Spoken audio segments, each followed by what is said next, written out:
ಕುಮಟಾ ತಾಲೂಕಿನ ಸಂತೆಗುಳಿ ಭಾಗದಲ್ಲಿ ಗೋವನ್ನ ವಧೆ ಮಾಡಿ ಮಾಂಸವನ್ನು ಮಾರಾಟ ಮಾಡಲು ಯತ್ನಿಸಿದ ಆರೋಪದ ಮೇರೆಗೆ ಬಂಧಿತರಾದ ಇಬ್ಬರು ಆರೋಪಿಗಳಿಗೆ ಕುಮಟಾದ ಜೆಎಂಎಫ್ಸಿ ನ್ಯಾಯಾಲಯವು 14 ದಿನಗಳ ನ್ಯಾಯಾಂಗ ಬಂಧನ ವಿಧಿಸಿ ಆದೇಶಿಸಿದೆ.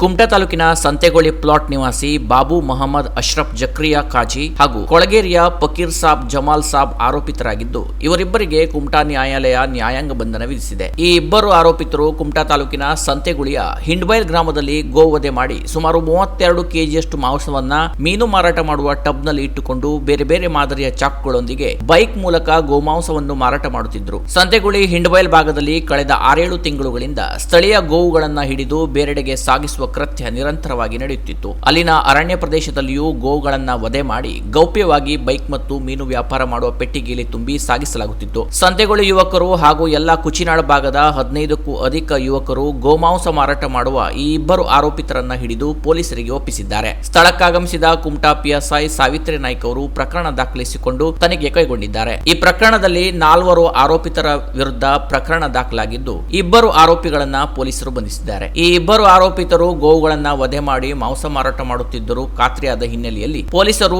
ಆರೋಪಿಗಳನ್ನ ಕುಮಟಾದ ಪ್ರಧಾನ ಜೆಎಂಎಫ್ಸಿ ನ್ಯಾಯಾಲಯಕ್ಕೆ ಹಾಜರುಪಡಿಸಿದ್ದಾರೆ. ವಿಚಾರಣೆ ನಡೆಸಿದ ನ್ಯಾಯಾಲಯ ಆರೋಪಿತರಿಗೆ 14 ದಿನಗಳ ಕಾಲ ನ್ಯಾಯಾಂಗ ಬಂಧನ ವಿಧಿಸಿದೆ. ಇನ್ನು ಈ ಪ್ರಕರಣದ ಪ್ರಮುಖ ರೂವಾರಿಗಳಾದ ಗೌಸ್ ಅಬ್ದುಲ್ ರೆಹಮಾನ್ ಹಾಗೂ ಶರೀಫ್ ಸಾಬ್ ತಲೆಮರೆಸಿಕೊಂಡಿದ್ದು, ಇವರು ಆರೋಪಿ ಗೌಸ್ ಅಬ್ದುಲ್ ರೆಹಮಾನ್ ಮನೆ ಬಳಿಯೇ ಗೋವನ್ನ ಕ್ರೂರವಾಗಿ ವಧೆ ಮಾಡುತ್ತಿದ್ರು. ಅಲ್ಲದೆ ಸ್ಥಳೀಯರು ನೀಡಿದ ಮಾಹಿತಿ ಪ್ರಕಾರ ಗೌಸ್ ಅಬ್ದುಲ್ ರೆಹಮಾನ್ ಎಂಬಾತ ಮೀನು ವ್ಯಾಪಾರ ಮಾಡುತ್ತಿದ್ದು, ನಿತ್ಯ ತಡರಾತ್ರಿ 3 ಗಂಟೆ ವೇಳೆಗೆ ಸಂಜೆ ಸಮಯದಲ್ಲಿ ಮೀನು ಪೆಟ್ಟಿಗೆಯಲ್ಲಿ ಗೋಮಾಂಸ ತುಂಬಿ ಬೇರೆಡೆ ಸಾಗಾಟ ಮಾಡುತ್ತಿದ್ದ ಎನ್ನಲಾಗಿದೆ. ಈತನ ಮನೆಯಲ್ಲೇ ಕಸಾಯಿಖಾನೆ ಮಾಡಿಕೊಂಡಿದ್ದು, ಮೀನು ಮಾರಾಟದ ಜೊತೆಗೆ ಗೋಮಾಂಸ ಮಾರಾಟವೂ ನಡೆಸುತ್ತಿದ್ದಾನೆ ಎನ್ನಲಾಗಿದೆ. ಹೀಗಾಗಿ ಈ ಇಬ್ಬರು ಆರೋಪಿಗಳನ್ನ ಪೊಲೀಸರು ನಿರ್ದಾಕ್ಷಿಣ್ಯವಾಗಿ ಪತ್ತೆ ಹಚ್ಚಿ ಇವರಿಬ್ಬರಿಗೆ ಕಠಿಣ ಶಿಕ್ಷೆ ವಿಧಿಸಬೇಕೆಂದು ಸಂತೆಗುಳಿ ಭಾಗದ ಗೋಪ್ರೇಮಿಗಳು ಆಗ್ರಹಿಸಿದ್ದಾರೆ. Canara plus news Kumta.